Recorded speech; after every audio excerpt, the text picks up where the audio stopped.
दोस्तों, सबसे पहले सब्सक्राइब करें, नोटिफिकेशन बेल दबाएं और सबसे पहले वाली ऑप्शन ऑल करें, जिससे हमारी आने वाली नई वीडियो की नोटिफिकेशन आपको फ़ौरन मिल जाएगी।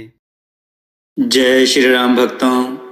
दोस्तों, आज की कथा बहुत ही ज़्यादा मार्मिक है। इसे ध्यान से सुनिएगा और अपने विचार कमेंट में ज़रूर दीजिएगा। चलिए कथा की ओर चलते हैं। आज की कथा है ठाकुर का प्रेम और एक सांप। आइए कथा श्रवण करें। बहुत समय पहले की बात है। नर्मदा नदी के किनारे बसे एक गांव में एक संपन्न किसान यानी एक ठाकुर रहते थे। उन्हें बचपन से ही पेड़ पौधों एवं प्रकृति से बड़ा प्रेम था। वे जब 2 वर्ष के थे तभी उन्होंने एक वृक्ष को अपने घर के सामने लगाया था। इतनी कम उम्र से ही वे उस पौधे को प्यार व स्नेह करते रहे। जब वे बचपन से युवा अवस्था में आए तब तक पेड़ भी बड़ा होकर फल देने लगा था।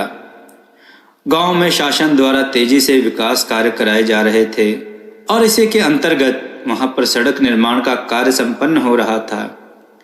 इस सड़क निर्माण में वह वृक्ष बाधा बन रहा था। यदि उसे बचाते तो ठाकुर के मकान का एक हिस्सा तोड़ना पड़ सकता था, परंतु उन्होंने वृक्ष को बचाने के लिए शहर से ही अपने घर का एक हिस्सा टूट जाने दिया। सभी गांव वाले इस घटना से आश्चर्यचकित थे। दोस्तों, जहां पर एक एक इंच जमीन के लिए लोग लड़ते झगड़ते और एक दूसरे को मारते हैं, वहां पर एक पेड़ के लिए एक व्यक्ति का ऐसा प्रेम। चलिए कथा की ओर चलते हैं। ठाकुर के पर्यावरण के प्रति प्रेम की चर्चा लोग करते रहते थे। पेड़ भी निर्जीव नहीं सजीव होते हैं, ऐसे उनकी धारणा थी। इस घटना से मानो वह पेड़ बहुत उपकृत महसूस कर रहा था। जब भी ठाकुर साहब प्रसन्न होते तो वह भी खिला खिला सा महसूस होता था। जब वे किसी चिंता में रहते तो वह भी मुरझाया सा हो जाता था। एक दिन वे दोपहर के समय पेड़ की छाया में बैठे थे। वहां के मनोरम वातावरण एवं ठंडी ठंडी हवा में झपकी लग गई और वे तने के सहारे निद्रा में लीन हो गए। उनसे कुछ ही दूर पर अचानक से एक काला विषैला सांप कहीं से वहां आ गया।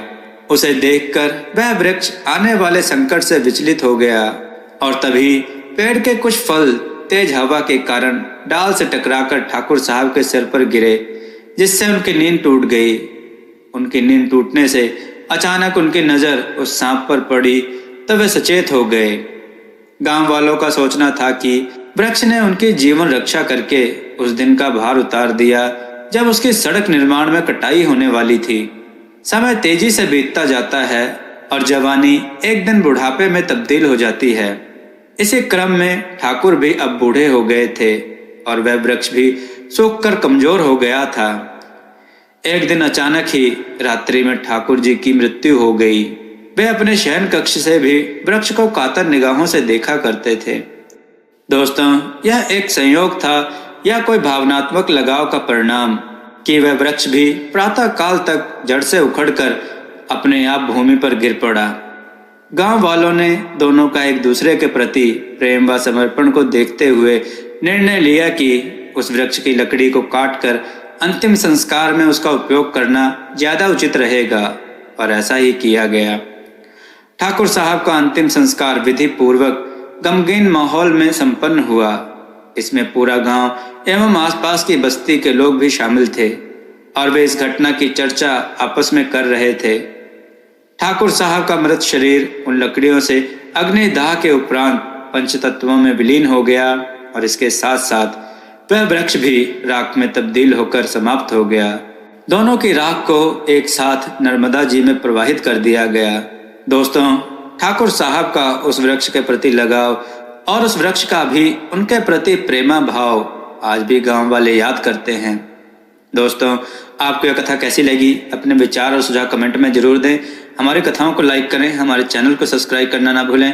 हमारी कथाओं को शेयर जरूर करें जिससे लोगों को अच्छा ज्ञान प्राप्त हो। जय श्री राम भक्तों।